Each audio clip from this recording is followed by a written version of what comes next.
The Zoldycks are a truly intriguing, insane, brutally cruel family. Yet, for all their wrongdoings and cruelty, love appears amongst the flames. That's what we're going to explore today. What's going on, guys?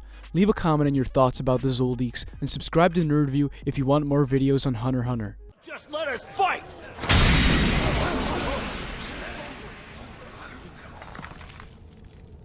For those of you who don't know, my name is Zeno Zoldyck. Zoldyck, like the famous family of assassins? Did the Ten Dons actually call in these monsters? The Zoldycks are an incredibly infamous family within the Hunter x Hunter world. So infamous for their tremendous power that most people don't even believe they exist. The tales of their brutality and skill are borderline mythological, but the viewers know they're very real. Behind that huge series of testing gates guarded by Mike is the most powerful family on the planet. The Zoldycks are the world's greatest assassins. Each child is trained from birth to be an elite killer. There's no other way of putting it. They experience the most cruel, influential level of indoctrination you could ever imagine, being put through excruciating trials and torture from toddler stages all the way to adulthood. It's an awful thing for a child to go through, but when you don't have exposure to the outside world, it's almost impossible to question your reality and realize something's wrong.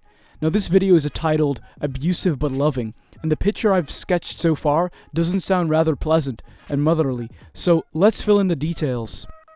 Silva and Killua Zoldyck have a very bizarre and contrasting parental strategy towards Killua and the others. Killua wishes to harness Killua's potential tyrannically by controlling his every move, and having him follow her strict regime in a somewhat robotic, non-humane way, which, whilst unfair, is actually her extending her love to the greatest extent. She's truly fond of Killua and recognizes his potential and wants to nurture it. When he exceeds expectations, she is truly emotionally overwhelmed in the most sadistic of senses. When Killua is breaking Alucard out of the mansion, he threatens Kikiyo's life very seriously, and her reaction, whilst slightly concerned for her own life, is a dark, loving admiration for Killua's cold savagery, willing to risk his own mother's life to attain his goals. It's a very assassin pride moment, willing to do anything to achieve one's objectives no matter the cost. 何か30分以内にこの山から俺たちが一緒に出られなかったら母親を殺せ。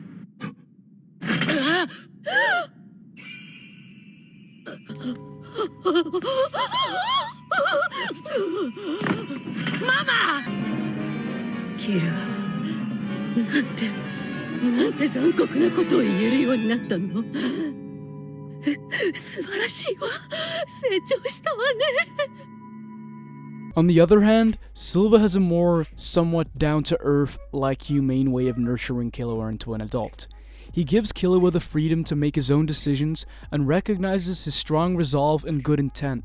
Silva may have enlisted Killua into torture and murdering high-profile targets as a small child, but he does imbue a moral code of sorts, where he tells Killua never to betray his friends and to do everything he can to help them. Killua seems to truly look up to his father. He's willing to contest what he says, but at the same time he always listens, and they share a blood bond, both literally and metaphorically. This is shockingly different from Kikiyo's form of parenting and Illumi's older brother guidance, where they're adamant that Killua does not need friends as they're a distraction from the family's true goal of being vicious yet precise assassins.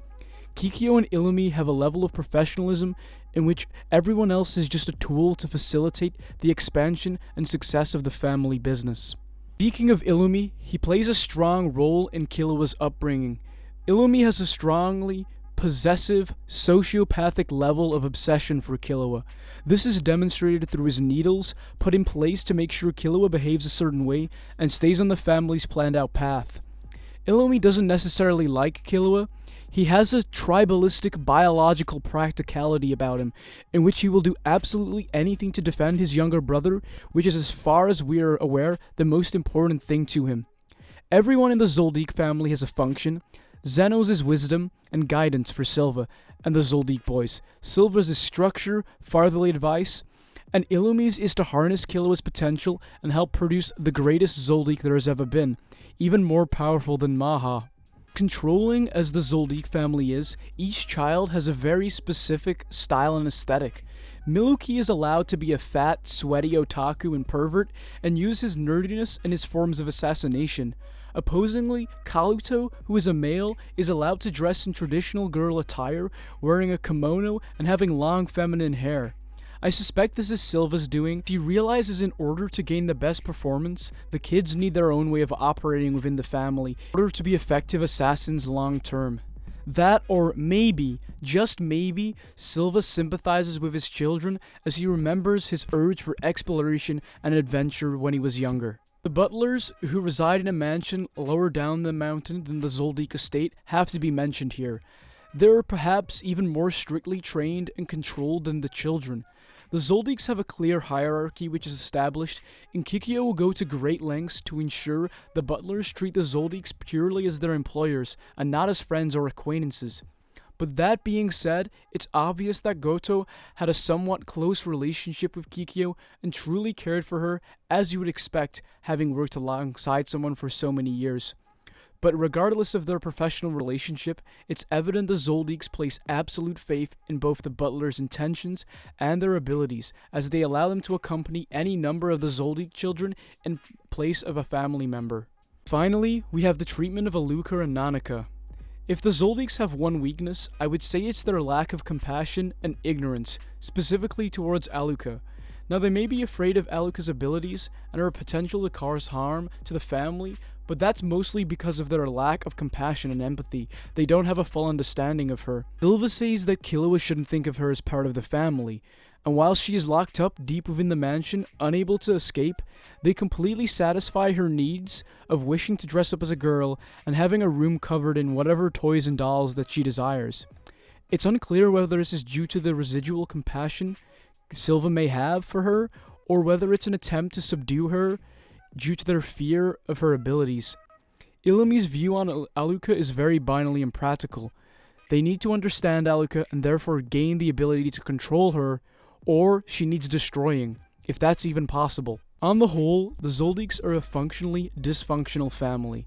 They operate as more of a business than a family, but there is love between them, even if it does manifest in a very twisted and possessive way. Leave a comment on your thoughts on the Zoldyck family, and subscribe to NerdView for more Hunter x Hunter videos. I'll see you all back again tomorrow.